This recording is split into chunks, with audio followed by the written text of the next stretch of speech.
Shalom, puji Tuhan. Kita akan masuk dalam renungan pada pagi hari ini. Mari kita satukan hati, kita mau berdoa terlebih dahulu. Terima kasih Tuhan Yesus untuk hari ini, untuk berkat firman-Mu yang sebentar kami mau mendengar. Dan kami rindu Engkau melalui Roh Kudus mengurapi setiap daripada kami, supaya kami boleh menerima firman itu, mengerti dan melakukan dalam kehidupan kami. Tuhan Yesus, terima kasih Roh Kudus urapi setiap daripada kami. Di dalam nama Yesus, saya mengucap syukur. Haleluya. Amin. Puji Tuhan. Seringkali dalam kekristenan kita berbicara mengenai keselamatan.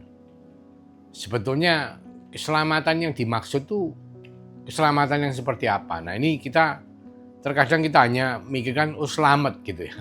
Tidak mikirkan mengenai apa. Jadi kita kalau mau melihat, mengupas secara alkitabiah, apa yang dimaksud dengan keselamatan?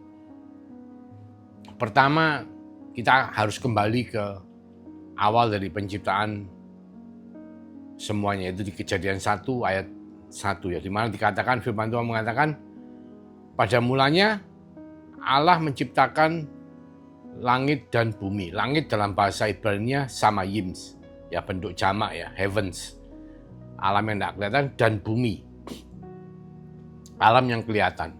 Dan yang terjadi adalah ketika di Kejadian 1 ayat 2 dikatakan bahwa bumi tidak berbentuk dan roh Allah, jadi bumi belum berbentuk dan kosong. Gelap gulita menutupi samudera raya dan roh Allah melayang-layang di atas permukaan air. Nah, ini menunjukkan suatu ciptaan yang belum lengkap atau tidak beres, tidak sesuai seperti apa yang kita kenal ya. Kalau Tuhan kita menciptakan sesuatu, pasti ciptaannya adalah baik dan sempurna adanya. Dikatakan bahasa Inggrisnya, the earth was without form, tanpa bentuk, bukan belum berbentuk, without form, and void, kosong.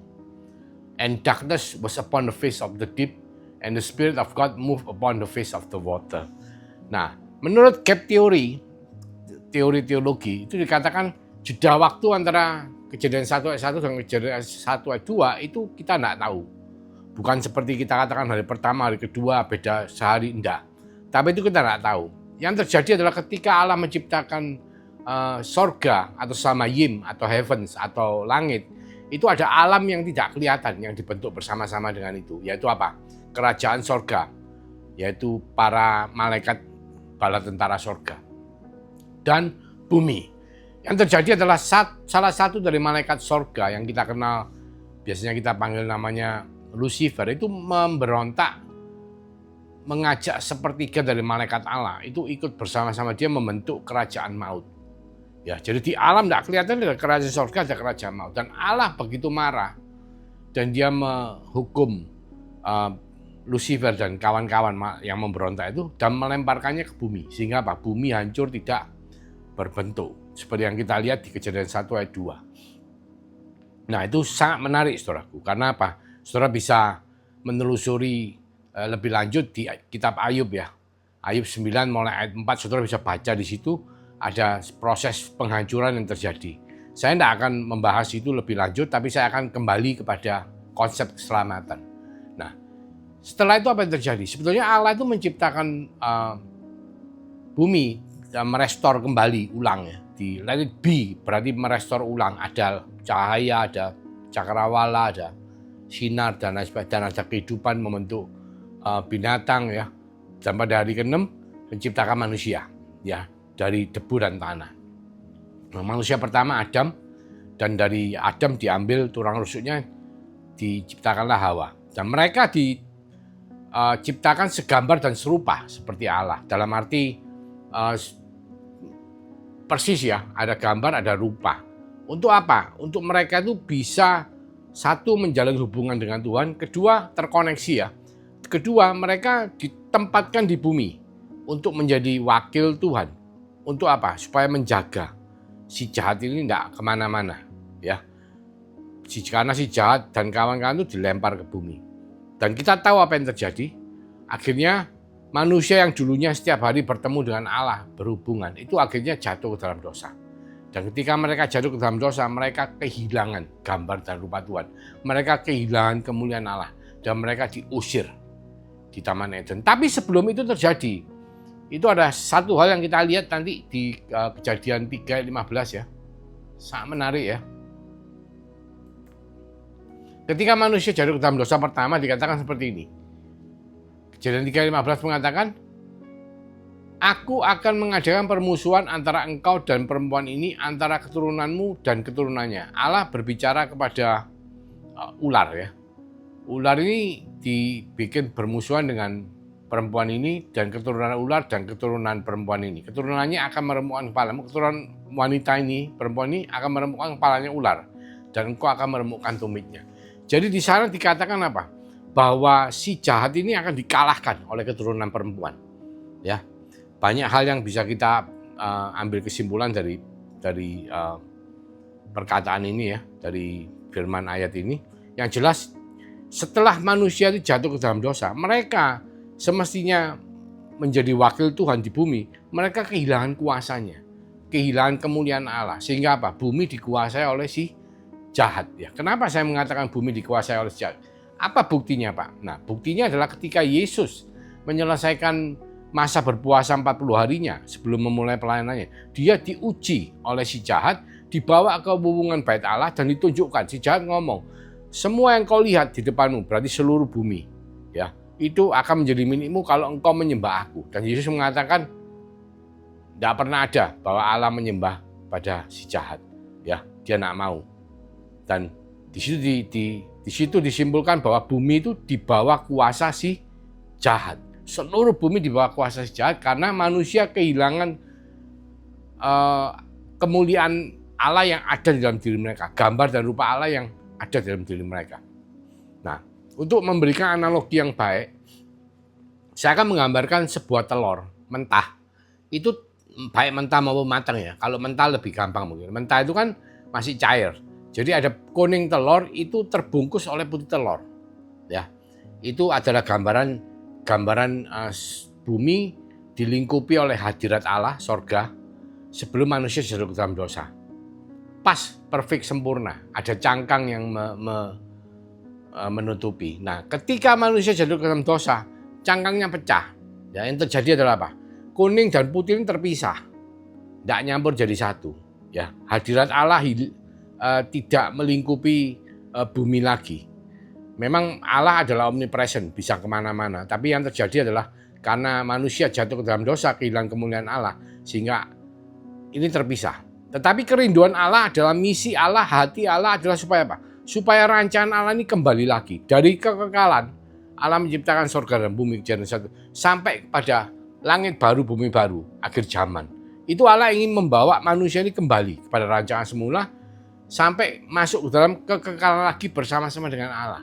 Karena pada nantinya, saudara dan saya yang dikatakan selamat, itu kita akan bersama-sama Yesus untuk memerintah sebagai orang-orang kudusnya di bumi selama 1000 tahun dalam kerajaan 1000 tahun damai. Setelah itu baru langit baru, bumi baru. Baru ada penghakiman akhir, Wahyu 20 ayat 12, baru langit baru, dan setelah itu baru terjadi langit baru dan bumi baru. Dan kita akan bersama-sama dengan Tuhan di dalam kekekalan, ya. Dan rancangan besar ini sebetulnya semua sudah ditulis di Alkitab. Tetapi seringkali kita masih dalam pergumulan, dalam perjalanan kehidupan kita yang di bumi ini, yang dikatakan di Mazmur 90 adalah 70-80 tahun. Kita banyak mengalami hal-hal membuat kita ini akhirnya tidak mengerti maksud dan rancangan Allah terhadap kehidupan setiap daripada kita. Jadi kita harus mengerti konsep keselamatan. Ini adalah misi Allah. Supaya saudara dan saya pada masa-masa sebelum kita mencapai garis akhir, ya, kita ini bisa mengembalikan rancangan Allah. Yaitu apa? Kuning telur ini dibungkus oleh hadirat Allah. Kuning telur bicara bumi secara umum ya. Tapi secara khusus kita bicara kehidupan kita. Ini dipenuhi, dilingkupi oleh hadirat Allah. Dan itu adalah konsep keselamatan. Ya, kita lihat di Kejadian 3:15 dikatakan, Aku akan mengadakan permusuhan antara engkau dan perempuan ini, antara keturunanmu dan keturunannya akan meremukkan kepalamu, dan engkau akan meremukkan tumitnya. Dikatakan apa? Ketika Yesus meremukkan kepalanya si jahat ular, Dan ular ini akan membuat kesengsaraan ya. Jadi kita tahu bahwa karya salib Kristus itu bukan sesuatu yang mudah dilakukan, tapi Tuhan Yesus telah melakukan untuk saudara dan saya yang beriman kepada Yesus Kristus sebagai Tuhan dan Juru Selamat. Nah, itu konsepnya bahwa Tuhan akan melakukan sesuatu. Dalam hal ini apa? Mengirim anaknya yang tunggal. Ini janji Yesus pertama, janji Tuhan pertama kepada umat manusia, bahwa dia akan mendatangkan keselamatan. Membuat akhirnya si jahat ini kalah. Manusia kembali pada rancangan semula, menjadi wakil dan kuasa Tuhan di bumi. Ya, itu konsepnya. Dan kita lihat dalam perjalanan waktu, Tuhan akhirnya memilih bangsa Israel ya, melalui Abraham dan keturunannya, supaya melalui bangsa Israel ini keselamatan yang daripada Allah itu akan diberitakan, sehingga mereka diberkati untuk menjadi berkat bagi semua bangsa. Dan itu melalui akhirnya hukum Taurat yang diberikan oleh Tuhan. Tapi setelah mereka diberikan hukum Taurat supaya mereka bisa melakukan konsep keselamatan, pertama kali adalah ketika bangsa Mesir ini keluar dari bangsa Israel ini keluar dari tanah Mesir. Itu menunjukkan bagaimana nanti mereka akan mendapatkan keselamatan itu. Ada 3 kuasa kerajaan surga yang diberikan kepada mereka. Ya, mungkin kalau di perjanjian baru kita melihat bahwa Yesuslah juru selamat ya. Dikatakan di Yohanes 10 ayat 10, pencuri datang hanya untuk mencuri dan membunuh dan membinasakan. Jadi ada 3 kuasa maut. Ya. Yesus ngomong, aku datang supaya mereka mempunyai hidup dan mempunyainya dalam segala kelimpahan. Jadi kita ini selamat itu konsepnya hidup di dalam kehidupan yang berkelimpahan. Hidup yang bagaimana? Nah, kita lihat apa yang dibawa oleh si jahat. Si jahat membawa 3 kuasa maut. Satu apa? Mencuri bicara harta. Dan membunuh bicara sakit penyakit. Dan membinasakan, bicara kehancuran. Ya, kita bicara, kalau bicara 3 kuasa ini kita pasti ingat ceritanya Ayub. Ayub ini dikatakan si jahat iblis ini mau ngetes Ayub. Iblis ngomong, ya Tuhan, Ayub itu setia sama kamu, saleh karena Tuhan yang melindungi. Coba Tuhan lepaskan perlindungan. Akhirnya Tuhan melepaskan, mengizinkan Ayub untuk melakukan sesuatu. Yang Ayub ambil pertama adalah hartanya, dicuri. Anaknya, hartanya itu dirampok ya, diambil semua sama perampok, kebakar semua sampai dia miskin.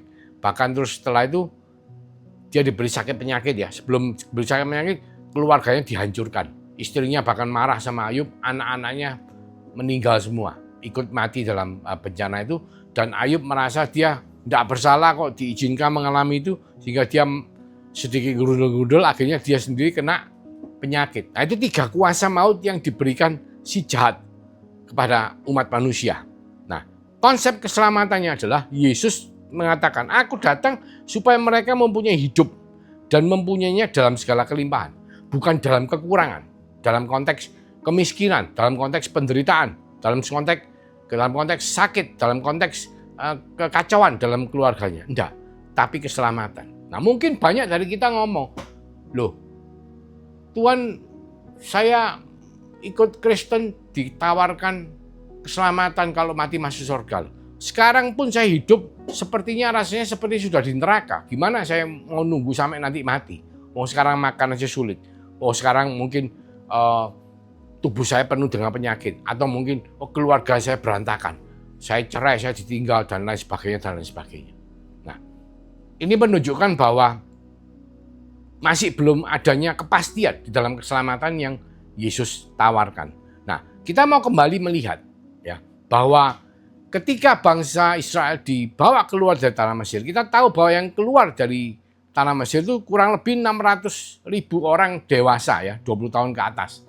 Padahal kita kalau ngomong 20 tahun ke atas mestinya kan punya istri, punya anak ya. Kalau kita kalikan kurang lebih 3, dan banyak yang mengestimasi kurang lebih sekitar 2 juta jiwa yang keluar dari tanah Mesir, lari keluar melewati padang gurun menuju tanah perjanjian. Nah, yang terjadi adalah apakah di antara 2 juta itu tidak ada satu orang pun yang sakit? Ya jelas pasti ada yang sakit, pasti ada yang mungkin stroke, ada yang tidak bisa jalan. Tapi yang secara kenyataan semua itu berjalan, tidak naik mobil, saudara. Semua itu jalan kaki, tidak naik kuda, semua jalan kaki. Itu adalah mujizat yang Tuhan nyatakan. Ya, mujizat kesembuhan. Yang sakit sembuh, yang letih lesu, semua itu dibikin mereka mampu untuk berjalan. Pertama. Kedua, ada keselamatan. Apa yang terjadi? Ya, mereka yang mestinya di Mesir itu kalau di palang pintunya tidak dikasih darah daripada domba yang disembelih, maka anak sulungnya akan mengalami kematian. Dan semua anak sulung dari keluarga Mesir mengalami kematian. Tapi untuk bangsa Israel ada keselamatan. Tidak ada yang mati, tidak ada yang binasa. Ya, tidak binasa, tidak hancur ya keluarganya karena kehilangan anak sulung, dan tidak sakit ya. Dan bahkan kemakmuran. Apa itu? Mereka itu orang Mesir tuh saking takutnya kalau bangsa Israel tidak mau keluar dari Mesir, mereka itu berduyun-duyun, mereka mengumpulkan perhiasan dan memberikan kepada mereka dan mengatakan, cepatlah engkau keluar dari Mesir supaya anak-anakku tidak mati lagi. Karena semua anak sulung di Mesir mengalami kematian. Dan itu adalah 3 kuasa daripada kerajaan sorga. 3 kuasa yang dikatakan konsep keselamatan, yang saudara dan saya bisa nikmati ketika kita menerima Yesus Kristus sebagai Tuhan dan Juru Selamat. 3 konsep keselamatan yang seharusnya menjadi milik kita. Tapi seringkali dikatakan di Yohanes 10 ayat 10, pencuri datang hanya untuk mencuri, membunuh, dan membinasakan. Ya, karena apa? Karena si jahat itu sukanya menipu saudara dan saya mengenai hal ini. Ya, padahal Tuhan sudah ngomong di Yeremia, kita lihat di Yeremia 31 ayat 33 dan diulang dikutip di kitab Ibrani 10 ya. Tetapi beginilah perjanjian yang kuadakan dengan kaum Israel sesudah waktu itu. Demikianlah firman Tuhan. Aku akan menaruh Tauratku dalam batin mereka dan menuliskannya dalam hati mereka. Maka aku akan menjadi Allah mereka dan mereka akan menjadi umatku. Nah, kenapa dikatakan seperti itu? Karena di dalam perjanjian baru, kita itu sudah tidak usah belajar lagi. Tapi Tuhan telah memeteraikan semua itu dalam kehidupan kita.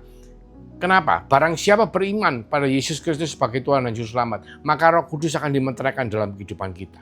Dan Roh Kudus itulah yang ada dalam kita, yang akan memimpin kita. Supaya apa? Supaya kita melakukan hukum itu. Bukan kita hidup untuk berusaha melakukan hukum Taurat, tetapi kita hidup untuk berusaha mengaktifasi kuasa Roh Kudus yang ada dalam kehidupan kita. Hidup di dalam Kristus. Supaya apa? Supaya kehidupan kita seturut dengan kehendak Tuhan. Melakukan apa yang Tuhan mau. Dan itu adalah konsep keselamatan. Setelah kita menyelesaikan tugas kita di bumi, membuat kuning telur itu kembali dalam hadirat Allah, putih telur. Membuat kehidupan kita dipenuhi oleh hadirat, dikuasai oleh hadirat Allah yang sudah dimeteraikan dalam kehidupan saudara dan saya melalui Roh Kudusnya. Sehingga apa? Sehingga kita bisa melakukan misi Allah, kehendak Allah dalam kehidupan kita. Secara khusus, spesifik, setiap daripada kita punya tugas masing-masing yang daripada Tuhan. Tapi secara umum adalah kita melakukan kehendak Tuhan, melakukan misi Tuhan sampai pada akhirnya, kesudahannya. Entah itu kita selesai tugas kita di bumi atau Tuhan datang menjemput saudara dan saya dan kita bersama-sama naik, diubahkan menjadi tubuh kemuliaan untuk hidup dalam konsep keselamatan bersama-sama dengan Tuhan. Dan itu yang kita harus mengerti, saudaraku. Jadi, kalau saudara mungkin punya beban berat, saudara punya masalah, karena saudara masih ada dalam lingkup yang dikatakan 3 kuasa maut, sudah waktunya saudara letakkan semua beban itu di belakang, dan saudara bersandar penuh kepada Yesus Kristus sebagai Tuhan dan Juru Selamat. Saudara kenakan kuk yang Tuhan berikan kepada saudara, dan hiduplah di dalam Kristus. Maka kuasa daripada tiga kuasa daripada kerajaan surga yang dikatakan konsep keselamatan itu akan menjadi bagian dari kehidupan saudara dan saya. Aku datang untuk memberikan hidup yang kelimpahan, berlimpahan dengan kuasa yang daripada kerajaan surga. Mari kita berdoa. Terima kasih Tuhan Yesus untuk memberikan satu gambaran jelas mengenai konsep keselamatan. Bukan hanya sekedar nanti mati masuk surga, tapi hidup di bumi pun kita hidup dalam 3 kuasa yang Tuhan sudah berikan, yang janjikan melalui kedatangan Yesus. Yaitu apa? Hidup yang berkelimpahan, di dalam kemakmuran, di dalam kesembuhan ilahi, juga di dalam pemulihan keluarga, ataupun kehidupan yang Tuhan sudah tunjukkan melalui contoh daripada bangsa Israel yang keluar dari tanah Mesir. Dan bahkan yang Tuhan lakukan pada setiap daripada kami. Terima kasih Bapa, kiranya Engkau menyinarkan wajah-Mu dan memberikan kasih karunia kepada setiap daripada kami.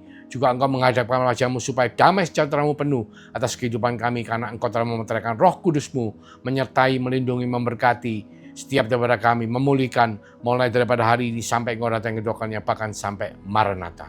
Di dalam nama Tuhan Yesus Kristus, kami mengucap syukur Tuhan. Kami berdoa, haleluya, amin. Tuhan Yesus memberkati.